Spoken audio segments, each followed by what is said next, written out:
aspirants, civil services aspirants, a very warm welcome on शिखाधारी Punjab लोक सेवा YouTube channel. Candidates, आज हम एक नए करंट अफेयर्स के साथ अभी आए हैं। एक बहुत बड़ी डेवलपमेंट आप सब लोगों के सामने आई है कि इजरायली फोर्सेस यानी कि इजराइल डिफेंस फोर्सेस IDF और हमास जो इंसर्जेंट ग्रुप है यानी कि वो विद्रोही ग्रुप हमास जिन्होंने इजराइल के खिलाफ बगावत करी तकरीबन आज से 13 महीने पहले, उनमें एक ट्रूस यानी कि उनमें एक समझौता अब सीज़ फायर होने जा रहा है। उन सीज़ फायर की जो इम्पॉर्टेंट कंडीशंस हैं उसके ऊपर हम बात करेंगे, क्योंकि यहाँ पर कुछ लोकेशंस, कुछ ऐसी इंफॉर्मेशन सामने आ रही है जो कि आपके एग्ज़ाम के एंगल से बड़ी इंपॉर्टेंट रहेगी। कैंडिडेट्स, ये जो सीज़ फायर है इसको 3 फेजेस में कंप्लीट किया जाएगा। 3 फेजेस में जो सबसे पहला फेज़ है जो कि अभी इज़राइल की जो पार्लियामेंट जिसको नेसेट कहा जाता है, KNESSET नेसेट, वहाँ पर अप्रूवल नहीं मिला है। अप्रूवल मिलने के बाद पहला फेज़ जो पहला चरण है इस सीज़ फायर का वो स्टार्ट हो जाएगा। और ये जो पहला फेज़ है सीज़ फायर का ये 42 डेज़ का होगा, यानी कि पहले 42 दिनों में जो भी बातें इस सीज़ फायर में लिखी जाएंगी उनको पहले चरण में पूरा किया जाएगा।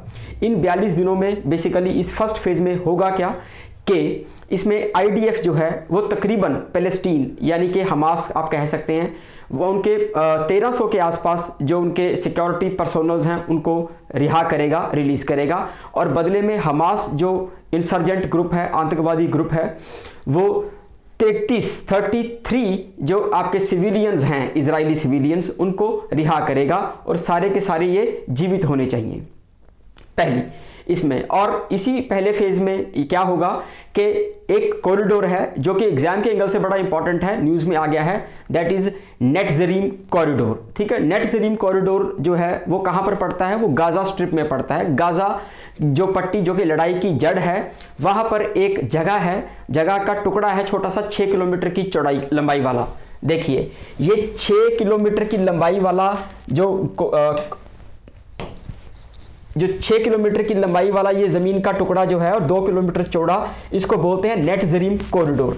ये बेसिकली जो जगह है, ये कॉरिडोर या जगह नॉर्थ गाज़ा को साउथ गाज़ा से अलग करती है और यहाँ पर इजरायली फोर्सेस का कब्जा है और इजरायली फोर्सेस ने यहाँ पर बैरिकेड लगाए हुए हैं, बैरियर्स लगाए हुए हैं और यहाँ पर जो सिविलियन पॉपुलेशन है उसको काफ़ी परेशानी का सामना करना पड़ रहा है। उनके साथ बहुत ब्रूटल बर्ताव भी यहाँ पर हो रहा है और नॉर्थ से साउथ की तरफ लोग नहीं जा सकते। और यहाँ पर ये जो दूसरा कॉरिडोर है फिलाडेल्फी कॉरिडोर, जो कि एक तरफ इजिप्ट लग रहा है गाज़ा पट्टी में और दूसरी तरफ इजराइल लग रहा है। ये 14 किलोमीटर की जो लंबी पट्टी है, टुकड़ा है ज़मीन का, यहाँ पर भी इजरायली फोर्सेस ने बैरियर लगाया हुआ है इजिप्ट की फोर्सेस के साथ मिल करके। तो यहाँ पर ये जो हमारा अभी निकल करके आया है फर्स्ट फेज जो आपका सीज फायर का होगा, यहाँ से इजरायली फोर्सेस जो हैं इसको खाली करेंगी, किसको? नेटजरीम कॉरिडोर को छोड़ देंगी। ठीक है, पूरी तरह से नहीं छोड़ेंगी, काफ़ी हद तक यहाँ पर रिलीज कर दिया जाएगा इस जगह को।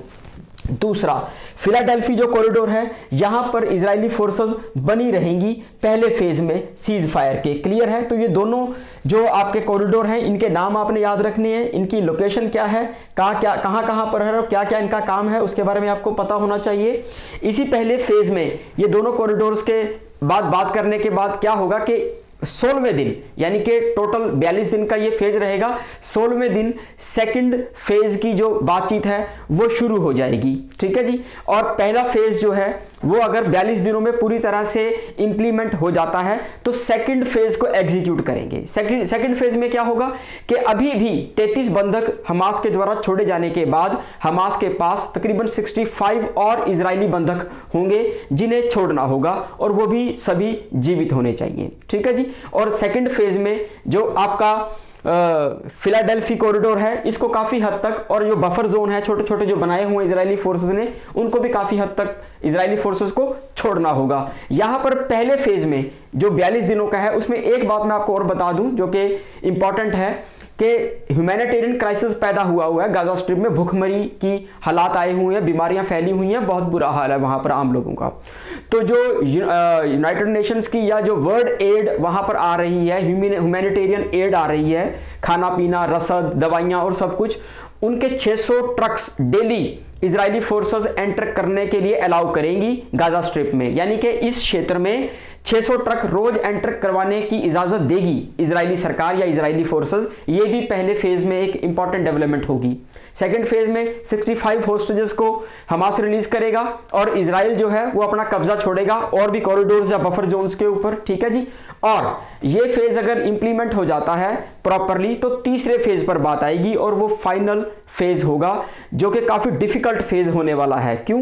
क्योंकि यहां पर क्या होगा कि हमास इस बात की डिमांड कर रहा है कि इजरायली फोर्सेस पूरी तरह से गाजा स्ट्रिप को खाली कर दें, जो कि शायद इजराइल इस बात को ना माने। और दूसरी तरफ इजराइल ये चाहता है या ये चाहता था इन 13 महीनों की लड़ाई के बाद कि जी हमास को पूरी तरह से डिस्ट्रॉय कर दिया जाए, इस ग्रुप को पूरी तरह से इसकी कमर तोड़ दी जाए, सो दैट के हमास जो है वो एक रेबिलियस ग्रुप के तरह से उनके लड़ाके जो हैं वो इजराइल के साथ ना लड़ सकें। लेकिन यहां पर हमास का एक नया जो रूप देखने को मिला है कि वो एक ज्यादा ताकतवर इंसर्जेंट ग्रुप के रूप में निकल करके बाहर आया है।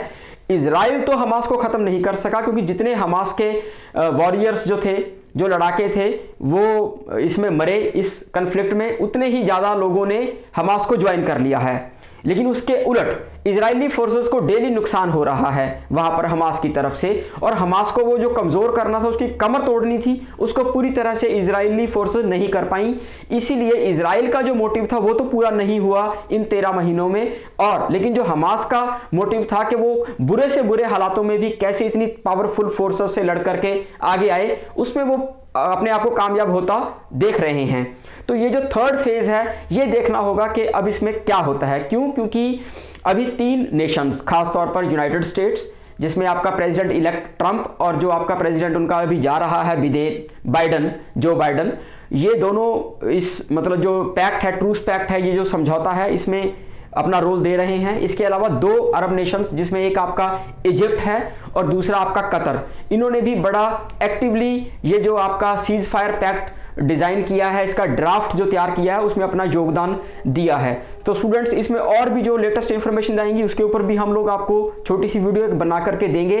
और अभी जो 1.5 साल में मोटा मोटा फिलिस्तीन या फिर ये जो गाजा स्ट्रिप का क्षेत्र है ये किस हालात में पहुंच गया है, कितना नुकसान हुआ है इस देश को, ये जो क्योंकि अब यूनाइटेड नेशन इसको एक्सेप्ट कर लिया है पैलेस्टीन को, तो उसके बारे में भी हम एक आकलन करेंगे और इसकी छोटी सी वीडियो हम आपको बना करके देंगे, सो दैट कि आपको रियल पिक्चर पता लगे कि अभी इस वक्त जो फिलिस्तीन है उसके क्या हालात बन चुके हैं 13 महीनों की फाइट के बाद। तो कैंडिडेट्स, आप जुड़े रहिए चैनल के साथ, और अगर आपको वीडियो अच्छी लगे तो लाइक करें और इसको शेयर भी करें और चैनल को सब्सक्राइब करें। Thank you very much.